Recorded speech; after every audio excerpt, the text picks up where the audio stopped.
You know what you should do? You should play a tank, because we need tanks to get into groups, but also because they are fun, and what better way to pick a tank than to pick the most fun tank in the War Within that you can play. We will be ranking them in the course of this video based on our experience playing them with the hero talent and the tier set and the reworks for some of them going into the War Within. So let's kick it off with Blood Death Knight. That has had a rework and some quality of life improvements. The hero talents are also really good, and Deathbringer in particular has elevated the damage that Blood Decay does to new levels, and that's great because Sand Lane, on the other hand, offers that sustain, that tankiness, that vampire blood suckiness that Sand Lane is kind of known to be doing.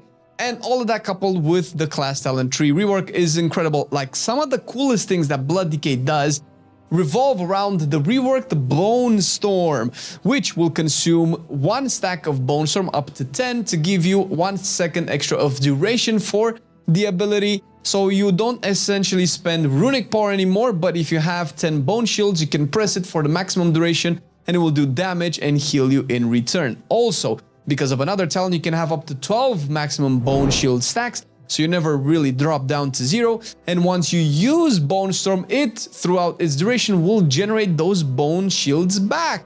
So it is such an improvement in quality of life that will take away some focus from that Marrow Rend and use it where it actually matters, which is the Heart Strikes and the Death Strikes. And because all of that, I do have to put Blood Decay into A tier, particularly because its incredible sustain just makes it so fun. And when you play Blood Death Knight, you know, I just don't care about healers anymore, my dude, because it's just fun to just be self-reliant. And you can have fun outside WoW as well by actually wearing fun stuff from today's sponsor, intotheam. intotheam is a team of artists and creators who see clothes as a canvas to express your drives. They have been providing premium quality apparel since 2012, and the passion and creativity with which they craft their shirts is what drew Marcelian and I in.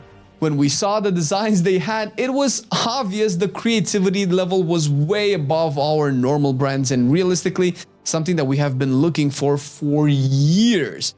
When I saw this particular one, check it out, I'm just gonna stand it a little bit up, kinda cool, huh? When I saw this one, I just knew it was made for me. The astronaut with the bug catcher net sitting on the moon just said to me, I'm out here catching the stars saying hi. How about you join me? The mashing of the colors spurs my brain to dream and get lost in a world of possibilities, which works so well with the content that we do. The passion that went into putting this amount of creativity into a shirt, which is exactly our vibe and how we think about the videos we want to do, just makes this a perfect choice. Click the link down below in the description to get 10% off on their website, where you can find endless versions of t-shirts to match your creative expression, and even more than just shirts. Thanks intotheam for finally giving us some inspirational gear we can wear when we do our work and go out in the world. And now we can actually talk about Brewmaster, which has also been an improvement going into the War Within in terms of the overall fun, because we have lost the button bloat that we have dreaded for such a long time, and it's been made way more streamlined and smooth to play overall. The hero talents are good. Shadowpan is particularly passive, so I don't know too much about it, but Master of Harmony seems to be doing a lot for it. Also kind of a little bit passive, but at least, you know, things are happening behind the scenes. Brewmaster overall has just been made fun with the rework, where they took away Bone Dust Brew finally that people just didn't vibe with, and they gave us Ox Stance that just makes it so that stagger actually matters, and that is really cool. They've moved a bunch of new Zol talents more central and up to the tree where you can safely ignore them because they're dog shit. I would really love to summon good old Dave back and have it do actual things, but until that gets buffed, it's not gonna happen, and I can just ignore it and actually path the way I wanted to build my spec, and it's overall good. I cannot realistically put it at the same level of Blood Decay. I can put it around B tier. Brewmaster is still always fun, and it felt like some of the annoying things that it does in Dragonflight have gone away, but it didn't really receive elevated levels of gameplay, which is why I'm kind of seeing it in, you know, middle of the pack, average bell curve B tier. That's kind of what B tier is for us. Bear is in a tricky situation because Bear has also quite a few problems when it comes to its talents. All druids realistically have that problem, and it also has talent issues with its spec talents as well, where the pathing is just so atrocious. The nodes are so bad that you're never actually able to get a full build going. Because if you're going to be playing a Loon's Chosen, you need pretty much all of the arcane builds, but the bear doesn't just function with the arcane builds. You will need something like Blood Frenzy to generate some proper rage. You might want Ursoc's Fury to generate some absorb, particularly because also one of the Elun's Chosen talents, is it Lunar Calling? Something like that, makes Thrash deal arcane damage.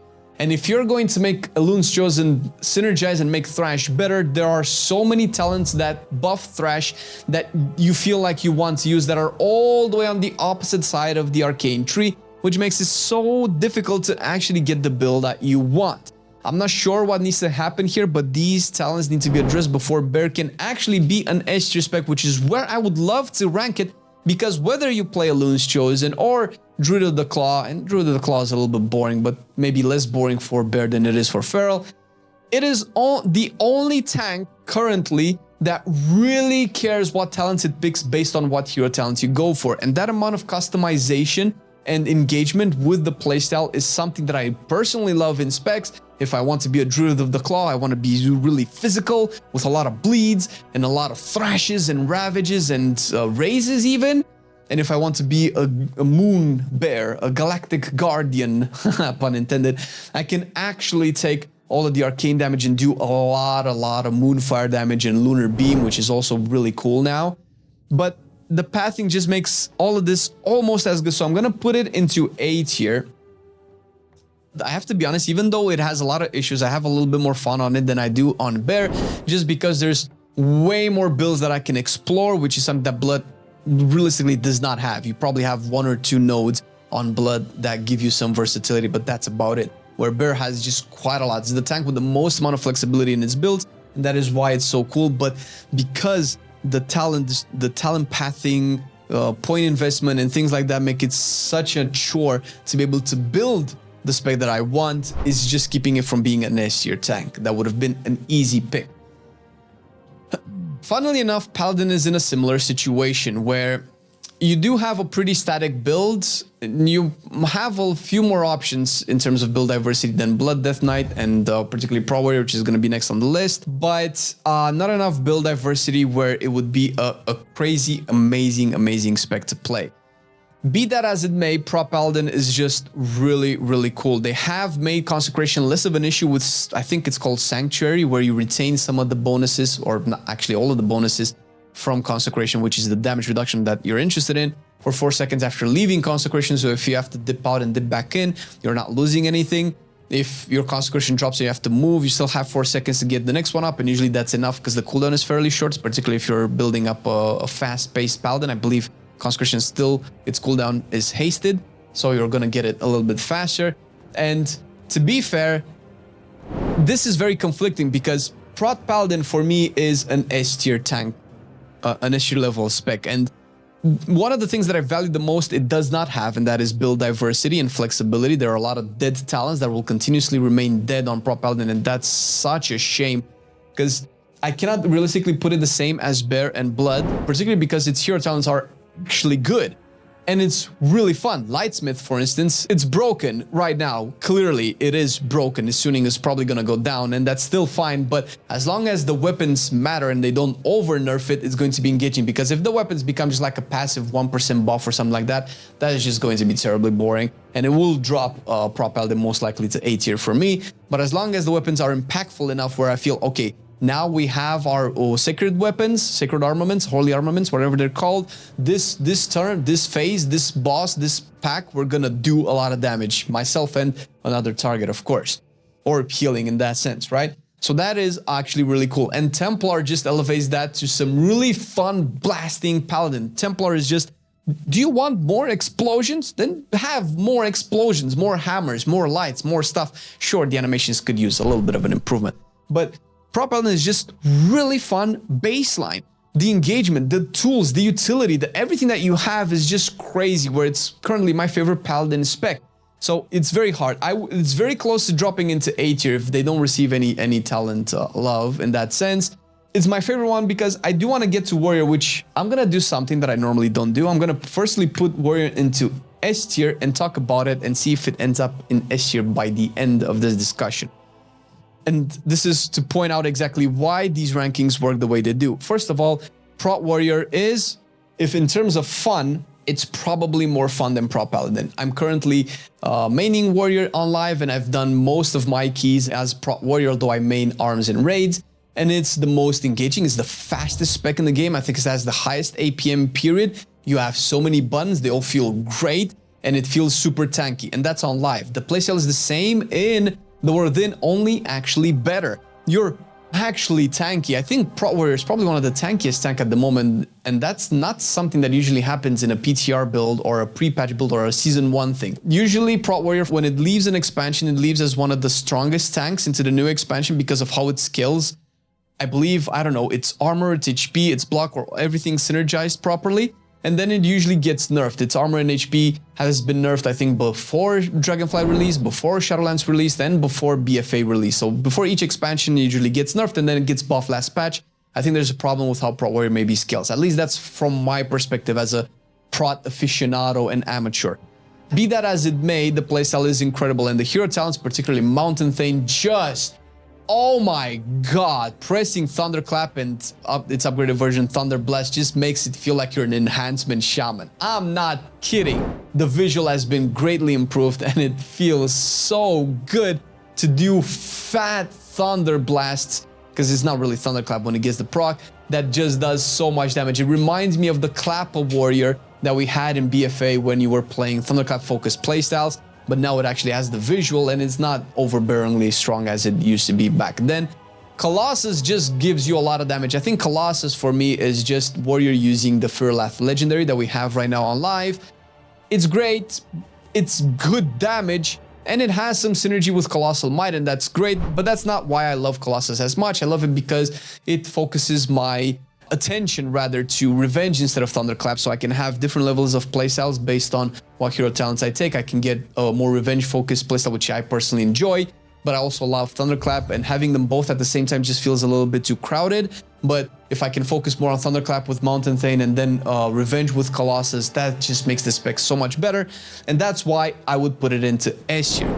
But I'm not, and I'm gonna drag it down into A tier, in between Blood and Bear, because it received no changes to its spec tree. This is close to being unacceptable at this point. You play the exact same talents you've been playing throughout the entirety of Dragonfly, which have not changed throughout the entirety of Dragonfly.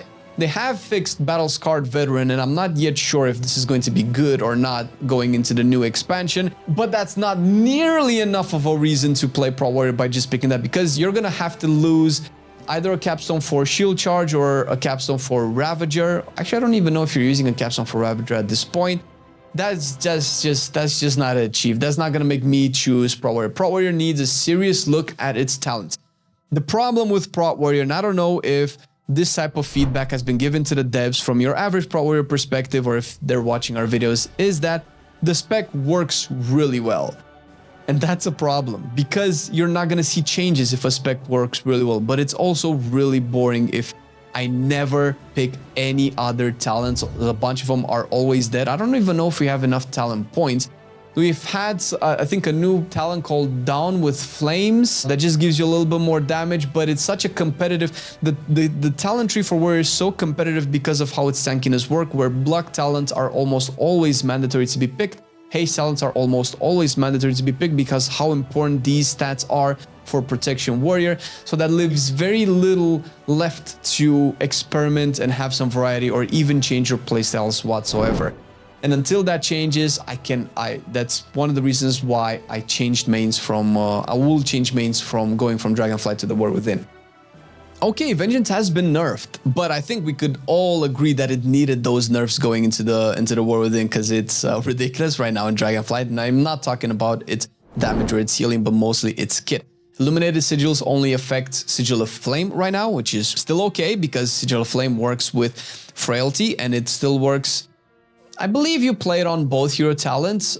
You're definitely playing it on Felskar because it gets empowered.